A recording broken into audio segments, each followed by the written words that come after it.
Thank you, Rebecca. And you've heard from the out-of-town expert, so I guess that makes me the local yokel in the bunch. And I think my job is to show you some examples from Tulsa, and I'm going to use some of the work that we've done at the Urban Design Studio. And one of the simplest and most effective things that we've done are walking audits, and we've done some of these with the health department in their Pathways to Health program. We've also done a lot of independent studies like the Utica Avenue Pedestrian Plan. And these are really good to just go out and assess what type of walking infrastructure you have. Uh-oh, that was good. Hold on, we'll get that back. But you can look for things like whether or not there are sidewalks, whether or not there are curb ramps, and you can also look for traces in the environment that, I was looking for the laser pointer here. There it is. Okay, you can look for traces in the environment where people are asking you to put infrastructure in. Another thing you can look for is the condition of the walking surface. This one has become increasingly interesting to me because I was out jogging this summer and I rolled my foot, and so now I have about a 2.5-inch screw in there holding everything together. But you can look for things like the condition of the paving, whether or not the surfaces are level, whether or not you have drainage, and that is not a culvert, by the way. That is one of ODOT's pedestrian tunnels. You can look for barriers in the environment to walking. In Tulsa, we have a lot of creek channels.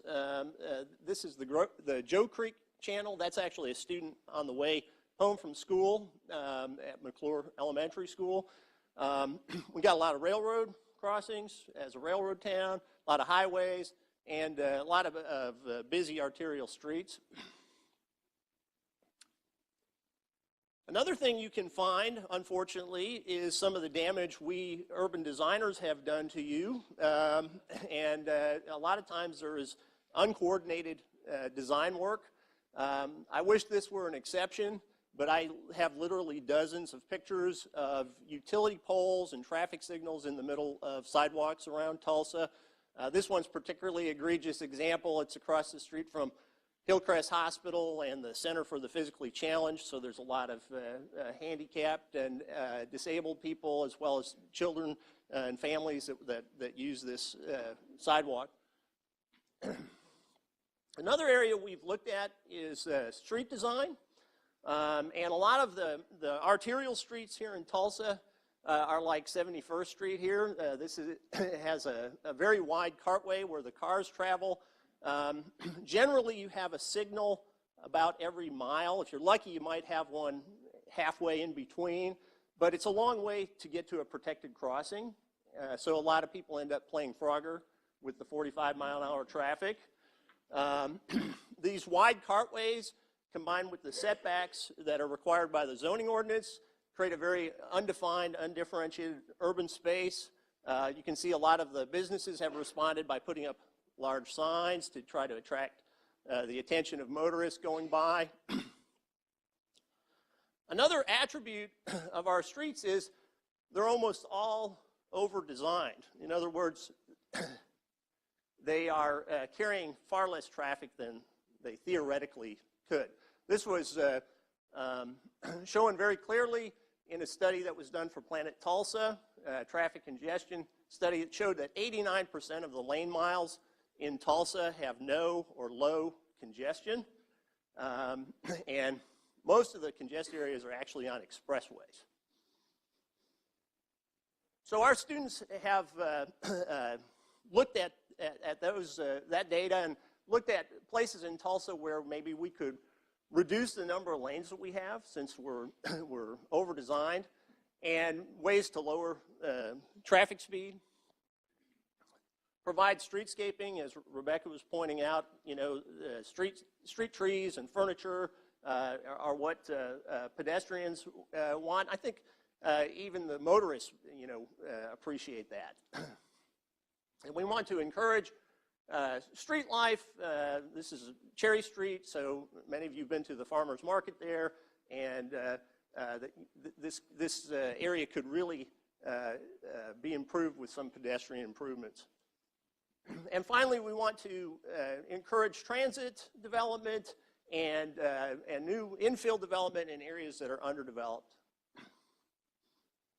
Now, these next few examples are a little more technical.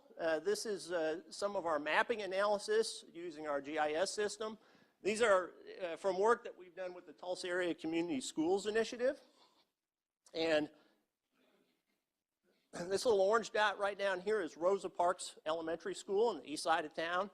The blue line represents its enrollment area. The yellow dots are where the kids live. And the magenta circles, that's a 1/4 and 1/2 mile walking radius.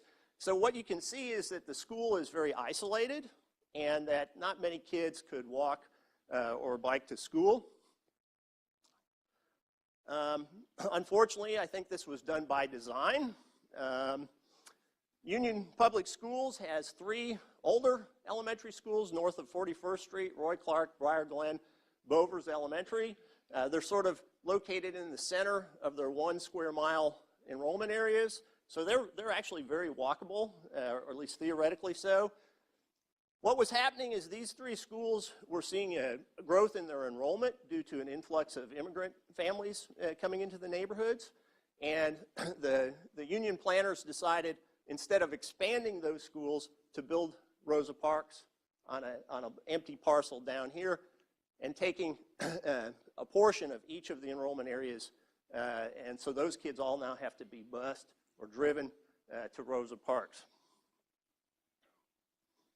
The mapping studies are also good at looking at things like network connectivity, whether or not your street grid is sort of direct and connected, or it's a dendritic hierarchical network that forces longer trips and forces all the trips out onto the arterial streets. So here's Bovers Elementary School. The students in this project, one of them is here today, Marseille, they actually mapped all of the sidewalks, and you can see there's almost 100% complete significant walking infrastructure. The problem is with the network connectivity. So if you were a student who lived up here, northeast of the school, you're less than 1/4 mile away, but you actually have to start by walking to the east, the opposite direction of the school, then go down to the south, and then back to the west to get to school. This map also illustrates, I'll zoom in here, another planning problem we have here in Tulsa, which is segregated land use practices. So here's a multi-family apartment complex. It's surrounded by the backyards of single-family residences. It's extremely close to the school, but the kids, again, have to go out the opposite direction to the arterial street, which, by the way, was one of the few areas that didn't have a sidewalk, and then come back into the neighborhood to get to school. Oh no, here's another example of uncoordinated planning work. So here's Roy Clark Elementary School. The Corps of Engineers has come in here with the Mingo Creek drainage channel and cut off the school from its western enrollment area. Highway Department built US 169, cut off the school from the eastern enrollment area. Consequently, Union Public Schools runs 5 buses in this area that's less than a 1 square mile enrollment area. The highway engineers did put a crossing under the highway, but I think this is a case of a picture's worth 1,000 words in terms of, I don't think many kids walk through there to school.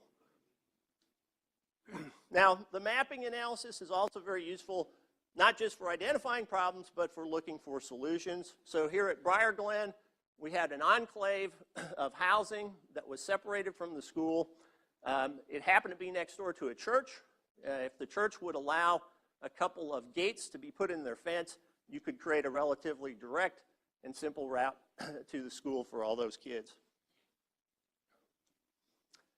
Another type of work that we do is urban design plans for sites and campuses. So this is an example from our own campus, our sustainable landscapes plan that we did last year.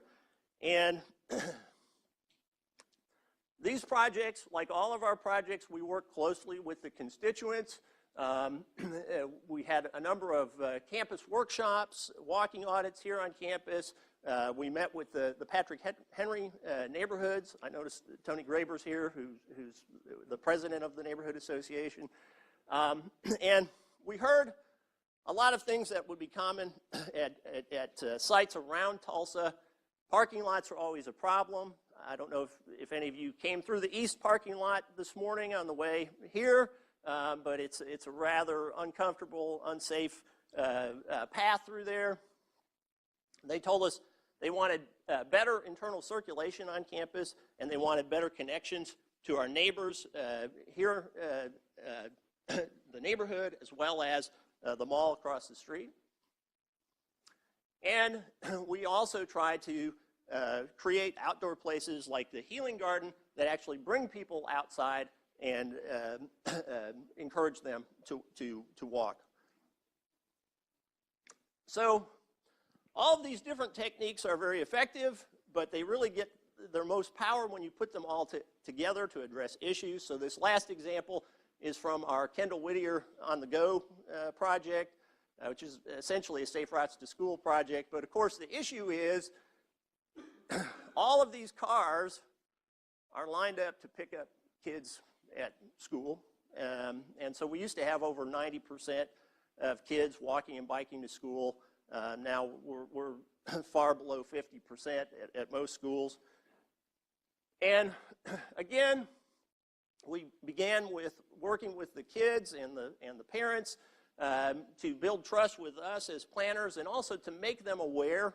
A lot of people are just go through the environment and they're not aware of what it's doing to them, and we did a lot of studies there on bikes and walking around the neighborhood.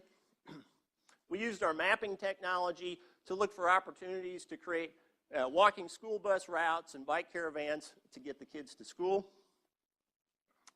And we looked at street design. So this is the 3rd Street Bikeway, which is one of the major bikeways in Tulsa. It's about 2 blocks north of the school, so it's very well situated. It's 4 lanes wide. At maximum, it carries 8,000 vehicles per day, which is a very low vehicle count. And you know, if we just did a simple redesign by restriping the street to provide bike lanes, it would really become a much more attractive and effective bikeway. And it will also tell people that we're willing to allocate space to things other than cars, especially when we don't need it. And then finally, this is all about empowering people. In this case, I think it's mainly our next generation. It's the kids. And we planners and researchers, we like to study things, we like to design things, but we're also interested in getting things implemented. And that's where the Tulsa Hub comes in. And we've been working with the Hub for a number of years on these types of projects. And I want to introduce my good friend Ren Barger, CEO of the Hub, to kind of tell us how they make change happen.